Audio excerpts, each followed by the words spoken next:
찬양 감사합니다. 부활하신 주님을 찬양했습니다. 할렐루야 아멘. 할렐루야 아멘입니다. 자, 말씀 보겠습니다. 말씀은 요한복음서 20장 1절부터 10절까지 말씀입니다.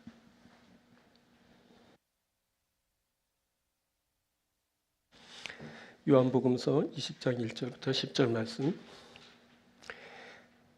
안식 후 첫날 일찍이 아직 어두울 때 막달라 마리아가 무덤에 와서 돌이 무덤에서 옮겨진 것을 보고 시몬 베드로와 예수께서 사랑하시던 그 다른 제자에게 달려가서 말하되 사람들이 주님을 무덤에서 가져다가 어디 두었는지 우리가 알지 못하겠다 하니 베드로와 그 다른 제자가 나가서 무덤으로 갈새 둘이 같이 다름질하더니 그 다른 제자가 베드로보다 더 빨리 달려가서 먼저 무덤에 이르러 구부려 세마포 놓인 것을 보았으나 들어가지는 아니하였더니 시몬 베드로는 따라와서 무덤에 들어가 보니 세마포가 놓였고 또 머리를 쌌던 수건은 세마포와 함께 놓이지 않고 딴 곳에 쌌던 대로 놓여 있더라. 그때야 무덤에 먼저 갔던 그 다른 제자도 들어가 보고 믿더라. 그들은 성경에 그가 죽은 자 가운데서 다시 살아나야 하리라 하신 말씀을 아직 알지 못하더라. 이에 두 제자가 자기들의 집으로 돌아가니라. 아멘. 자, 요한복음서 20장 1절부터 10절을 봉독해 드렸습니다. 우리는 연장해서 18절까지를 본문으로 보면서 내가 주를 보았다 라는 제목으로 함께 말씀을 나누도록 하겠습니다.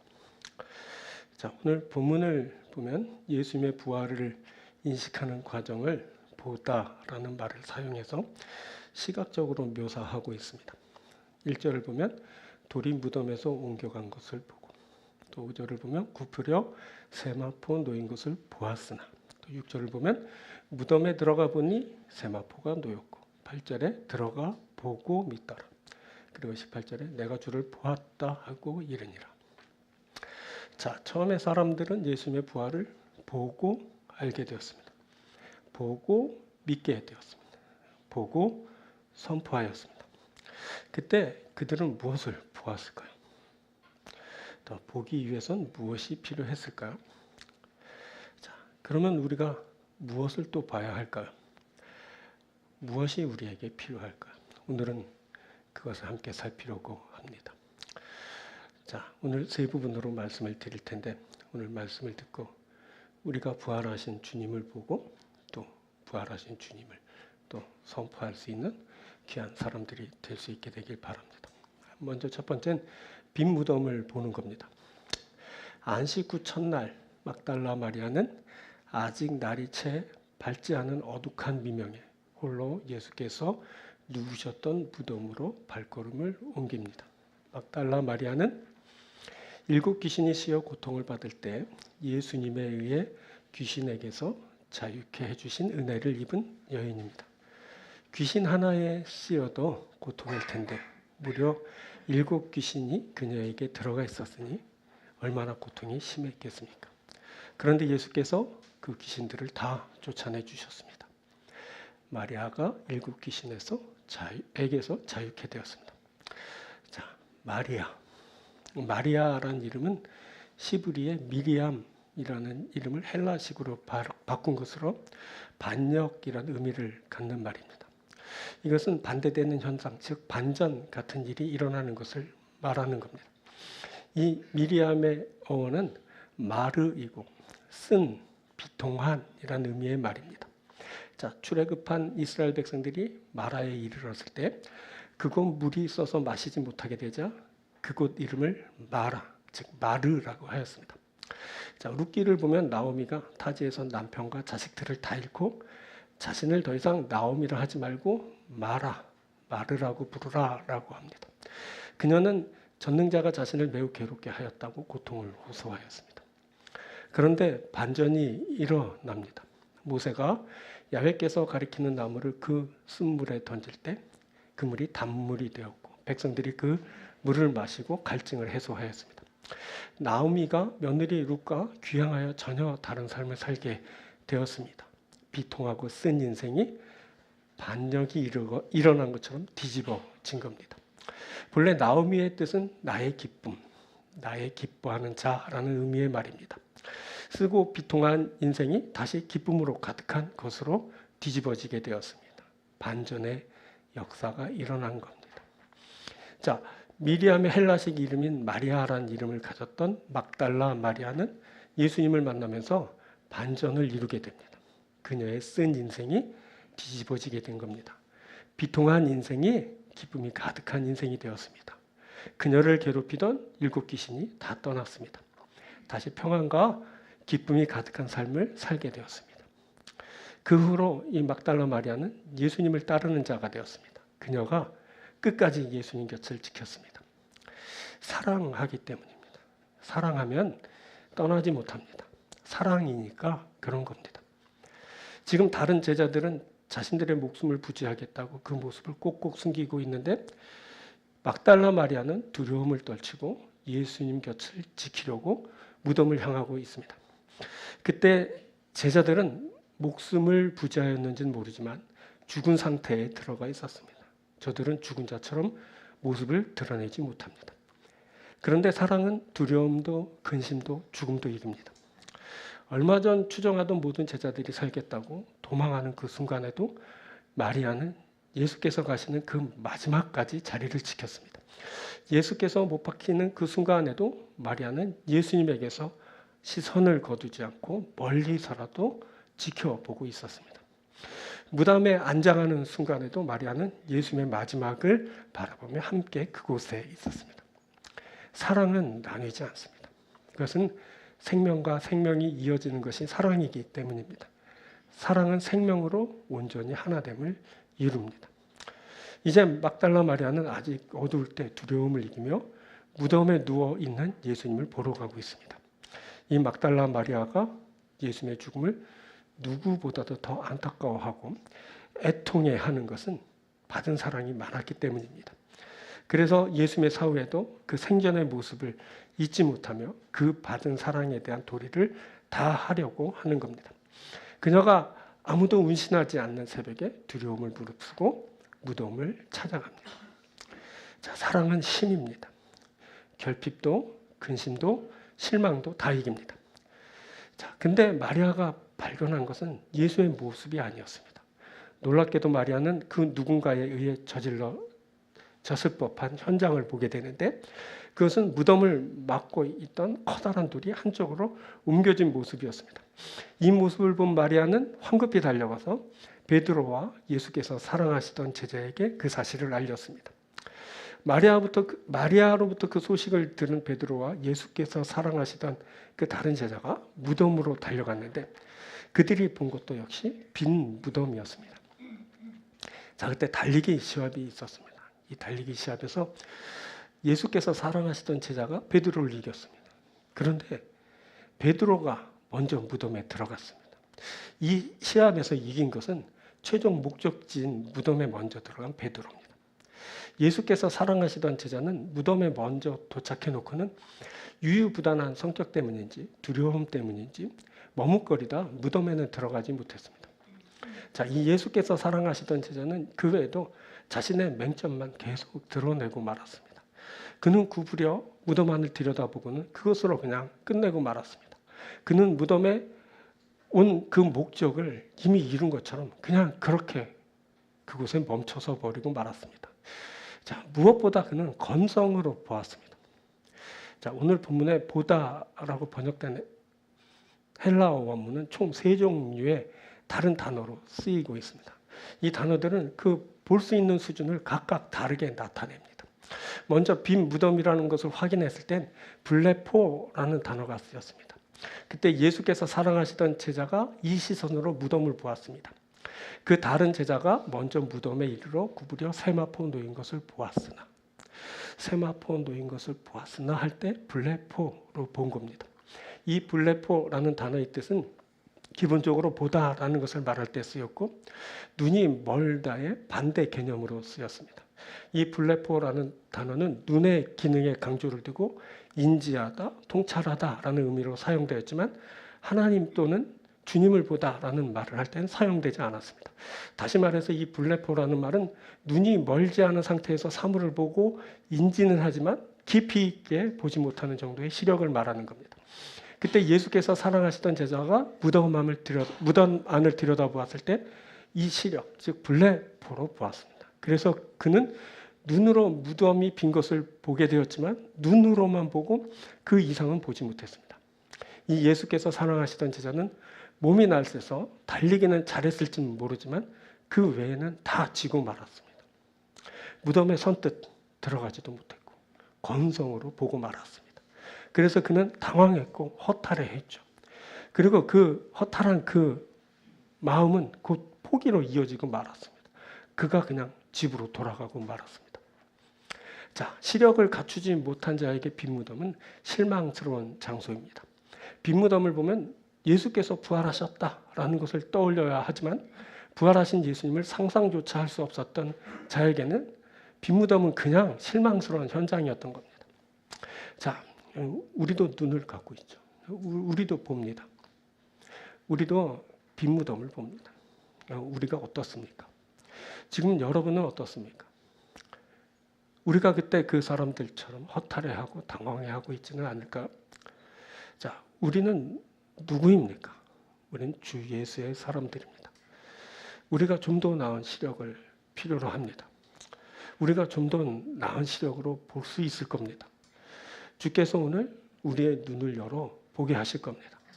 빈 무덤을 보고 또한 우리가 부활하신 주님을 보게 될 것입니다. 자, 두 번째는 부활하신 주님을 보는 겁니다. 베드로와 예수께서 사랑하시던 그 제자는 집으로 돌아가고 말았습니다.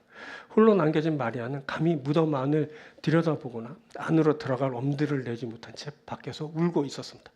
한참을 그러고 있던 그녀는 용기를 내서 마침내 무덤 안을 들여다보게 됩니다. 그때 그녀는 믿기지 않은 그런 모습을 보게 됩니다. 흰옷 입은 두 천사가 각기 예수의 시체 뒤었던 머리편과 발편에 앉아 있는 것을 보게 된 겁니다. 자, 그때 천사가 마리아에게 말했습니다. 여자여, 어찌하여 우느냐? 그녀가 대답합니다. 사람들이 내 주님을 옮겨다가 어디에 두었는지 내가 알지 못함이니이다. 자, 마리아가 이와 같이 말하고 뒤를 돌이켜 보았을 때 예수께서 그곳에 서 계셨습니다. 그러나 마리아는 그분이 예수이신 줄 알아보지 못합니다. 자, 왜 그랬을까요? 지금 마리아는 죽은 예수님만을 생각하고 있습니다. 시체로 누워있는 혹은 그 어떤 사람에 의해 다른 곳으로 옮겨져 없는 예수를 생각하고 있는 겁니다. 그러한 그녀에게 살아서 자신에게 다가오는 분이 예수님이라는 것은 상상조차 할 수 없는 일입니다. 지금 그녀 앞에 서 있는 예수님을 동산지기로 착각할 만큼 그녀의 시선은 죽은 예수만을 쫓고 있었습니다. 자, 예수께서 마리아에게 말씀하셨습니다. 여자여, 어찌하여 울며 누구를 찾느냐? 마리아가 예수님께 대답했습니다. 주여, 당신이 옮겼거든 어디에 두었는지 내게 이르소서. 그리하면 내가 가져가리이다. 여기서도 마리아는 죽은 예수만을 생각하고 있습니다. 그래서 혹시 당신이 옮겼다면 어디 두었는지 말해달라고 합니다. 그러면 내가 가져가겠다고 합니다. 이미 예수님을 죽은 시신으로 물건처럼 마리아는 생각하고 있습니다. 마리아가 이른 새벽부터 찾은 예수는 부활하신 주님이 아니었습니다. 그녀는 죽어 송장이 된 시체를 찾아온 겁니다. 그것은 부활 그 자체를 그녀가 염두에 두고 있지 않았기 때문입니다. 이것은 오늘날 많은 사람들도 마찬가지입니다. 사람들이 예수의 부활을 생각지 않습니다. 그래서 저들이 교회에 다니기는 하지만 죽은 예수를 섬기는 자에 불과합니다. 저들의 주는 죽은 예수입니다. 당시 말씀으로 이미 여러 차례 예수님의 부활을 들은 사람들이었지만 사람들은 그 말씀을 믿지 않았습니다. 오늘날도 말씀은 부활하신 그래서 살아계신 예수님을 말하지만 사람들이 그것을 믿지 않습니다. 그런데 더 심각한 것이 있습니다. 그것은 예수님을 보고도 예수님을 알아보지 못했다는 겁니다. 자, 14절 보면 이 말을 하고 뒤로 돌이켜 예수께서 서 계신 것을 보았으나 예수이신 줄을 알지 못하다. 마리아가 분명히 뒤로 돌이켜 예수의 서신 것을 보았습니다. 그런데 그녀는 그분이 예수이신 줄 알지 못했습니다. 그녀는 예수를 예수로 인식하지 못합니다. 그것은 살아계신 예수를 전혀 생각지 않고 있었기 때문입니다. 그녀는 살아계신 예수를 생각지 않습니다. 사람들은 살아계신 예수를 생각지 않습니다. 자, 이것은 열심의 문제가 아닙니다.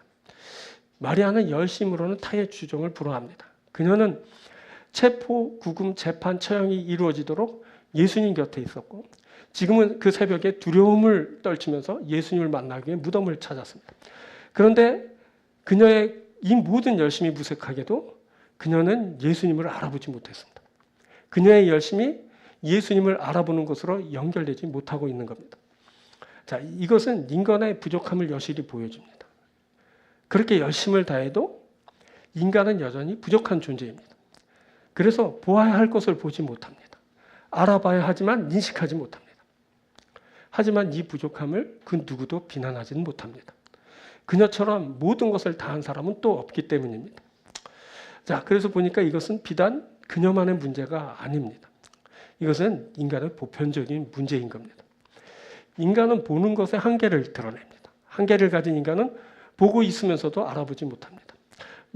마치 인식장애를 겪는 것처럼 알아보지 못하는 겁니다. 자, 앞에서 본문은 보다라는 세 종류의 각기 다른 단어를 쓰고 있다고. 그래서 각기 다른 수준을 다르게 나타내고 있다고 말씀드렸죠.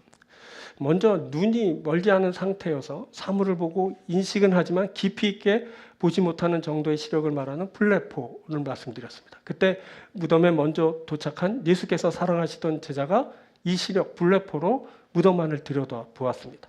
그래서 그는 무덤이 빈 것을 보게 되었지만 그 이상은 보지 못했습니다. 그래서 그는 허탈한 마음으로 집으로 돌아가고 말았죠. 그런데 베드로는 좀 다른 시력으로 바라다 보았습니다. 자, 6절 보면 시몬 베드로는 따라와서 무덤에 들어가 보니 세마포가 놓였고, 들어가 보니라는 보다라는 말이 나오는데 이 단어는 떼오레오라는 그런 단어입니다. 이 말 역시 기본적으로 보다라는 뜻을 갖는데 이 말은 눈여겨보다, 주의 깊게 관찰하다, 조사 연구하다라는 뜻입니다. 자, 이 말에서 이론을 뜻하는 theory가 나왔습니다. 이론을 만들어낼 만큼 주의 깊게 관찰하고 연구하는 것을 말하는 겁니다. 베드로가 이 시력 떼오레오로 바라보았습니다. 그는 무덤에 들어가 세마포가 놓인 것을 보았습니다. 볼 때 주의 깊게 관찰하듯이 마치 연구하듯이 보았습니다. 자, 보니까 세마포입니다. 뭐 세마포가 세마포지 뭐 우리는 이렇게 생각할 수 있지만 세마포는 당시 시신을 감쌌던 천을 말합니다. 시신을 둘둘 말고 방부, 방충, 방균, 방향 등을 위해서 몰약 같은 약품을 이제 쓰게 됩니다. 그러면 세마포는 마르면서 딱딱하게 굳어서 미이라처럼 혹은 기브스처럼 시신과 쉽게 분리할 수 없는 상태가 되고 맙니다. 만일 시신과 이 세마포를 분리하려면 깨든지 뭐 잘라내든지 그렇게 해야 할 겁니다. 구조적으로 쉽게 분리가 안 되는 그런 형태인 겁니다. 그런데 예수의 시신은 어디로 갔는지 없고 세마포만 덩그러니 남아있는 겁니다. 베드로가 이걸 보았습니다. 주의 깊게 유심히 안 보면 볼 수 없는 겁니다. 바로 이것이 베드로의 시력, 베드로의 안목입니다. 베드로는 떼오려 주의 깊게 관찰하듯이 아주 유심히 보았습니다. 하지만 베드로 역시 시력의 한계를 드러내고 말았습니다. 그래서 베드로는 다른 제자가 집으로 갈 때 함께 돌아가고 말았죠. 자, 이들은 모두 시력의 한계를 보입니다. 이것은 사람의 시력의 한계입니다. 여기에 바로 주님의 다른 그 어떤 개입이 필요해 보입니다. 자, 우리가 보는 책, 같은 책 요한복음 9장을 보면 예수님이 날짜부터 맹인된 사람의 눈을 열어 보게 하신 일을 기록하고 있습니다. 예수님은 자신을 세상의 빛으로 소개하면서 진흙을 이겨 맹인의 눈에 바르시고 실로암 못에 가서 씻게 하셔서 그의 눈을 밝혀 보게 하셨습니다. 그런데 이 일이 시비거리가 되었습니다. 바리새인들이 안식일에 그 일을 하였다고 막 시비를 걸어왔습니다. 그 일은 예수님의 신원에 대한 것으로 확대되어 막 논쟁거리가 되었죠. 그런데 결론은 예수님이 보지 못하는 자들을 보게 하신다는 것으로 끝맺게 됩니다. 주님이 보게 하시면 보게 됩니다. 주님이 볼 수 있도록 하시는 겁니다. 주님은 사랑하시는 자를 부르시며 그의 눈을 열어 보게 하십니다.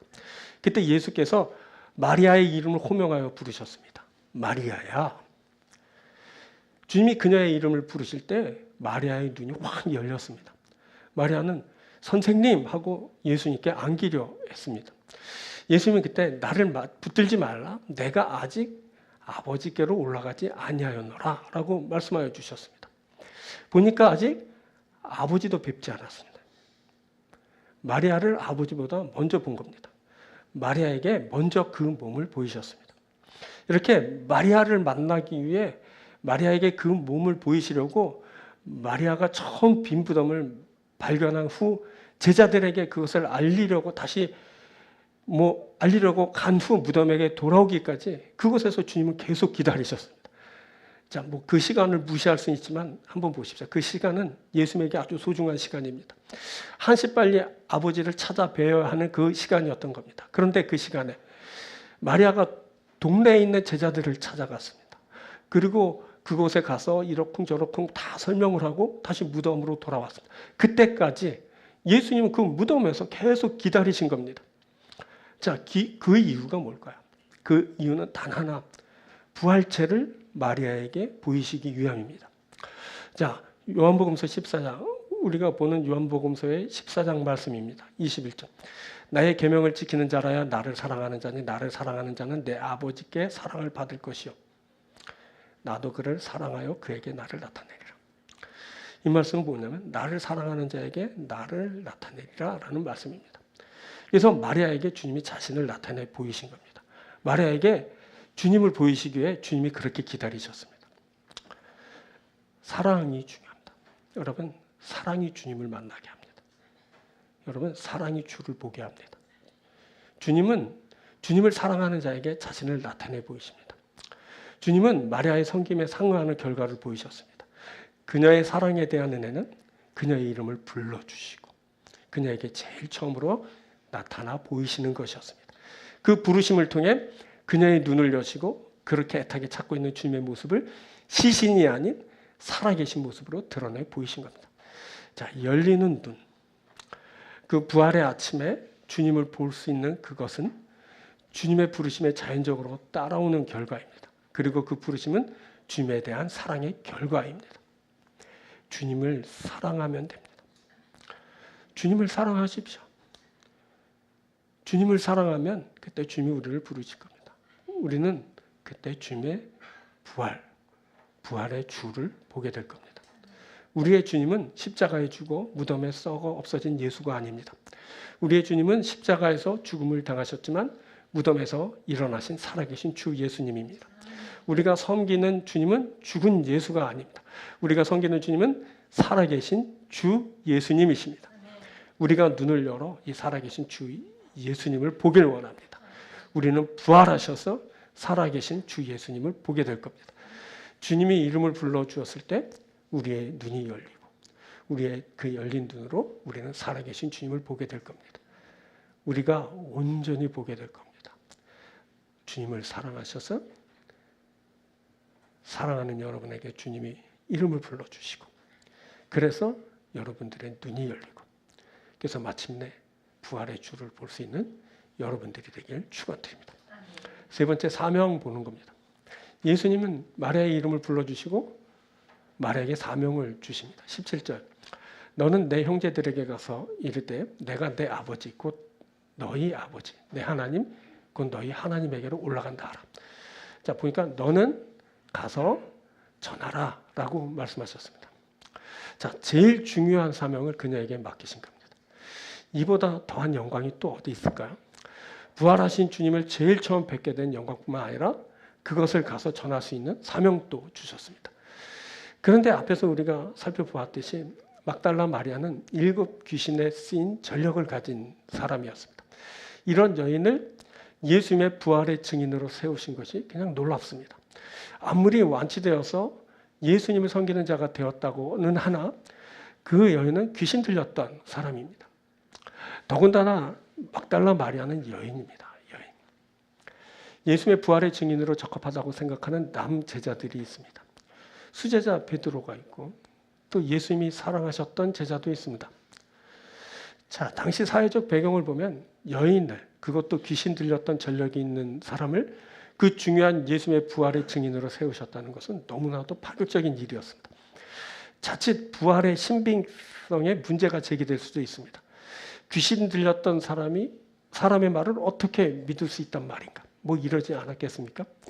자, 마가복음서를 보면 실제로 그런 일이 발생했음을 보게 됩니다. 자, 마가복음서 16장 11절 보면 그들은 예수께서 살아나셨다는 것과 마리아에게 보이셨다는 것을 듣고도 믿지 아니하니라. 그들이 제자들입니다. 제자들이 믿지 않았습니다. 예수의 부활을 믿지 않은 겁니다. 부활 소식을 전해 들었지만 믿지 않았습니다. 근데 무엇보다 부활하신 그 몸을 마리아에게 보이셨다는 그것을 믿지 않았습니다. 무시한 겁니다. 마리아에게 부활체를 먼저 보이신 것이. 그래서 그녀가 전하는 예수의 부활이 신빙성이 없다는 거예요. 에이, 그럴 리가 없어. 우리를 놔두고 어떻게 저 천한 여인한테, 저 귀신 들렸던 저 여자한테 예수님이 먼저 그 모습을 나타내 보인단 말인가. 그래서 믿지 않은 겁니다. 그런데 그럼에도 예수님이 그렇게 하셨습니다. 자, 이것을 역으로 보면 귀신 들렸던 전력이 있어서 또 당시 하찮은 존재로 여겨지던 여인이어서 마리아에겐 자신을 구원하신 그 은혜와 사랑이 더 크게 느껴졌을 겁니다. 그 베푸신 은혜가, 그 사랑이 너무 커서 그녀는 그 어떤 일이 있어도 예수님 곁을 떠날 수 없었습니다. 예수님이 그녀를 온전한 사람으로 취하여 주시고 온전한 사람으로 받아주셨습니다. 예수님은 그녀를 한 인격으로 대우해 주셨습니다. 그녀는 예수님을 섬기면서 처음으로 사람답게 사는 것이 무엇인지를 알게 되었습니다. 또 세상의 온갖 비난에도 예수님은 그녀를 곁에 두시고 그 모든 섬김을 허락하셨습니다.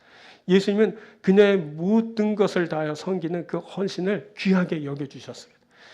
마리아는 어떻게 해도 그 받은 은혜를, 그 사랑을 갚을 수 없다는 것을 알고 있습니다. 그녀는 비록 예수님이 죽었더라도 그 시체라도 한 번 더 보려고, 그 시신이라도 향유로 깨끗이 해야겠다는 생각으로 무덤을 찾은 겁니다.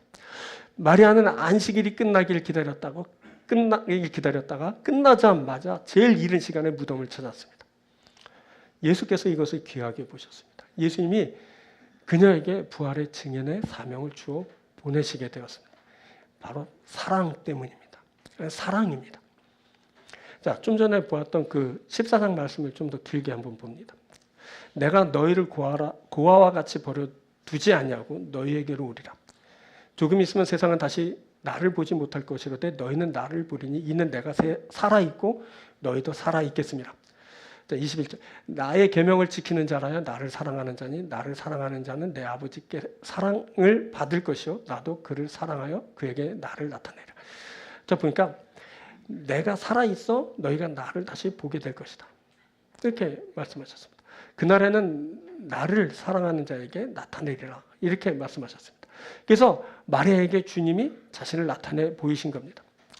자, 그때 마리아에게 주신 그 사명의 말씀을 잘 살펴보면 그 안에 담겨 있는 내용이 그냥 놀랍습니다. 주님은 말씀하시길 너는 내 형제들에게 가서 이르되 내가 내 아버지 곧 너희 아버지, 내 하나님 곧 너희 하나님에게로 올라간다 하라. 이렇게 말씀하셨습니다. 여기 한번 잘 보십시오. 내 형제들이 아닙니다. 내 형제들입니다. 내 형제들에게 가서 이르라라고 하십니다. 놀랍지 않습니까? 예수님은 아직도 제자들을 내 형제, 자신의 형제로 생각하십니다. 팔아넘기고 부인하고 배신하고 혼자 살겠다고 꼭꼭 숨어있는 제자들을 향해 하시는 말씀입니다. 그냥 놀랍습니다. 더 놀라운 말씀은 그 다음 말씀입니다. 내가 내 아버지 곧 너희 아버지, 내 하나님 곧 너희 하나님에게로 올라간다 하라 하시니. 정말 놀랍습니다. 예수님은 자신의 아버지를 너희의 아버지로, 자신의 하나님을 너희의 하나님으로 말씀하십니다. 예수님의 아버지만이 아니라 너희의 아버지도 된다는 겁니다. 내 하나님이 아니라 너희의 하나님이라는 겁니다. 자, 이것을 보면 제자들이 예수님의 형제들이 되고 그래서 예수님의 아버지 하나님이 제자들의 아버지와 하나님이 된다는 말씀입니다. 주님은 이런 분이십니다. 그래서 요한복음서를 시작하면서 영접하는 자, 곧 그 이름을 믿는 자들에게는 하나님의 자녀가 되는 권세를 주셨으니라고 말합니다. 주님을 영접하는 자들에게는 예수님의 아버지가 나의 아버지가 되는 겁니다. 예수님의 하나님이 나의 하나님이 되는 겁니다. 이게 바로 주님의 사랑인 겁니다. 사랑이 없으면 이것을 허락할 수 없습니다. 근데 예수님은 모든 것을 허용하시고 사랑으로 베풀어 주십니다. 그래서 이 주님의 사랑을 알고 우리가 주님을 찬양하지 않을 수 없는 겁니다. 자, 사명으로 다시 돌아옵니다. 사명은 곧 실천됐습니다. 마리아는 곧 제자들에게 가서 내가 주를 보았다 하고 살아계신 주님을 그 몸소 본 것을, 자신에게 이르신 것을 다 증언하였습니다. 이것은 그녀가 믿음의 눈으로 주님을 볼 수 있었기 때문에 가능한 일이었습니다. 마리아의 믿음의 눈으로 본 것이 그녀의 사명으로 이제 연결된 겁니다. 자, 18절 보면 막달라 마리아가 가서 제자들에게 내가 주를 보았다 하고 또 주께서 자기에게 이렇게 말씀하셨다 이르니라. 자, 앞에서 보다라는 세 종류의 다른 단어를 이제 말씀드린 바 있는데, 제일 먼저 보고 인지는 하지만 깊이 있게 보지 못하는 정도의 시력을 말하는 블레포를 말씀드렸어요. 그때 무덤에 먼저 도착한 예수께서 사랑하시던 제자가 이 시력으로 무덤 안을 들여다보았죠. 그리고 떼올레오라는 시력을 말했습니다. 이 말은 눈여겨보다, 주의 깊게 보다, 조사 연구하다라는 뜻입니다. 베드로가 세마포를 볼 때 주의 깊게 바라보았습니다. 떼올레오라는 시력으로 본 겁니다. 그리고 지금 이제 말씀드리려고 하는 마지막은 호라오라는 보다라는 말입니다. 이 호라오는 마리아가 내가 주를 보았다 라고 할 때 쓰인 말입니다. 자, 사도행전에선 스데반의 말을 빌어서 하나님이 아브라함에게 나타내 보이셨다고 할 때 바로 호라오를 사용했습니다. 또 히브리서는 주께서 두 번째 나타내실 때를 말하면서 호라오를 사용했습니다. 그때 주를 볼 수 있는 것이 바로 이 호라오입니다. 두 번째 나타내시리라 이렇게 번역됐지만 두 번째 보게 될 겁니다 라는 이런 뜻입니다. 자, 그런데 이 눈은 마리아의 경우처럼 사명과 연결할 때 더욱 가치를 발하게 됩니다. 자, 본문에서 베드로와 다른 제자가 무덤 안에 들어가 그곳에 놓인 세마포를 보았을 때 이들 역시 믿음의 눈으로 그것을 보았습니다. 8절에 보면 이렇게 말해요. 그때야 무덤에 먼저 갔던 그 다른 제자도 들어가 보고 믿더라. 들어가 보고 믿더라. 베드로와 그 다른 제자가 들어가 보았을 때 믿게 됐습니다. 이때 믿음에 이르게 한 시력은 에이도라는 그런 말인데, 이것은 지금까지 계속 말하면 호라오의 그 과거형입니다. 그냥 부정 과거형이 에이도. 그러니까 호라오와 에이도가 이제 같은 말인 겁니다. 이 말은 바로 믿음의 눈을 말하는 겁니다. 그런데 그때 그 제자들, 베드로와 사랑하는 그 제자들이 본 것은 믿음의 눈이었지만 이 믿음은 부활하신 예수에 대한 것이 아니었습니다. 이때 이들이 부활하신 주님을 보고 믿은 것이 아니라 무덤이 비었다는 마리아의 말을 그냥 믿게 된 겁니다. 그리고 결정적으로 이들의 봄은 사명과 연결되지 못했습니다. 자, 8절 보면 그때야 무덤에 먼저 갔던 그 다른 제자도 들어가 보고 믿더라. 보고 믿더라. 와, 근데 말씀은 이렇게 이어집니다. 10절. 이에 두 제자가 자기들의 집으로 돌아가니라. 봤는데 이들은 그냥 집으로 돌아갔습니다.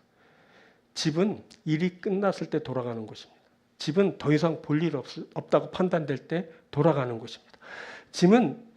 집은 사명하는 자리가 아닌 거처로서 쉬는 장소입니다.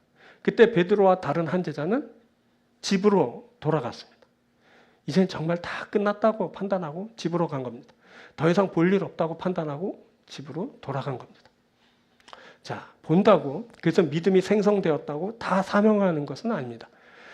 요한의 다른 책, 그 요한계시록을 보면 이렇게 말씀됩니다. 계시록 1장 1절부터 예수 그리스도의 계시라. 이는 하나님이 그에게 주사 반드시 속히 일어날 일들을 그 종들에게 보이시려고 그 천사를 그 종 요한에게 보내어 알게 하신 것이라.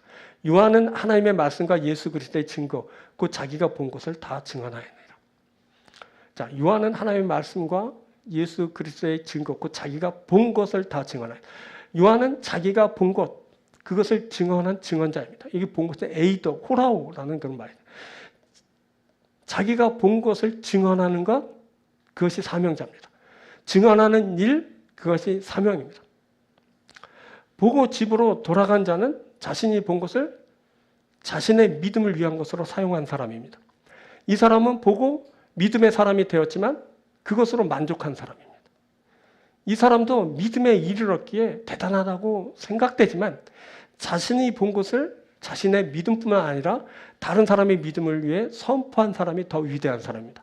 이 사람이 집으로 돌아가지 않고 나아가 하나님의 뜻을 이루고 그래서 하나님의 영광을 드러내는 귀한 일을 하는 사람이 되는 겁니다. 이 바로 사명자고 사명인 겁니다.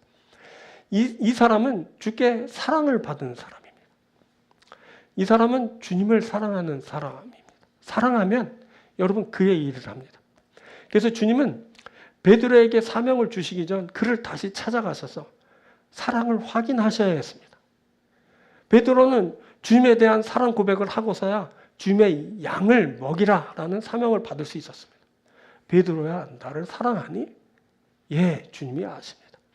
그래? 그럼 내 양을 먹여라. 왜 이렇게 물으셨을까요? 왜 3번이나 물으셨을까요? 왜 사랑 확인을 그렇게 3번이나 하셔야 했을까요? 사랑해야 주님의 일을 하기 때문입니다.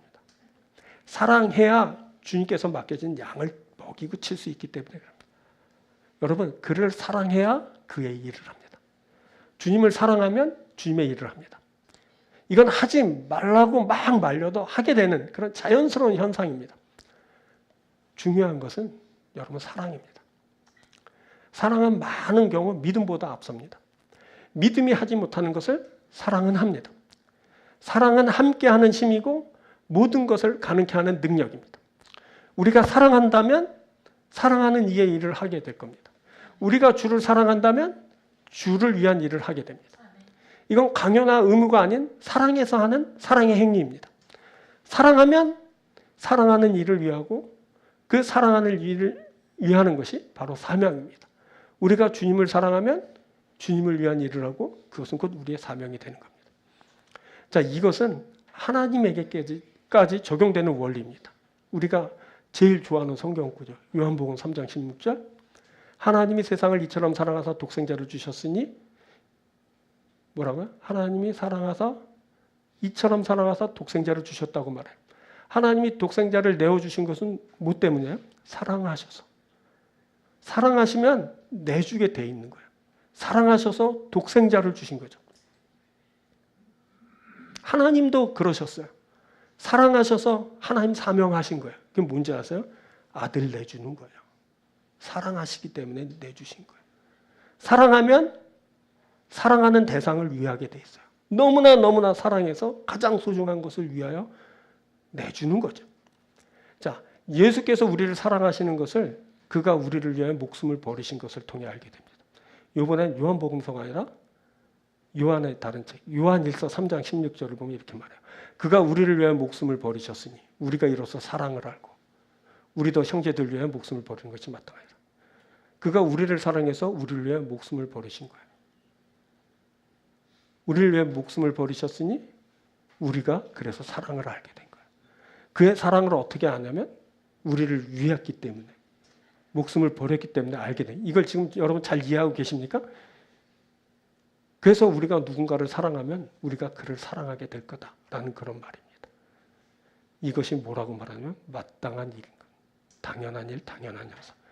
누구에게 마땅하고 당연한 일인지 아십니까? 사랑하는 자에게 마땅히 따라오는 일입니다. 사랑하면 그냥 마땅히 그냥 위하게 돼 있어요. 사랑하면 마땅히 내어주게 되어 있다는 겁니다. 이것은 그렇게 하라는 것이 아니라 그렇게 된다라는 겁니다. 이게 사랑의 대원칙입니다. 하나님에게까지 적용되는 사랑의 대원칙.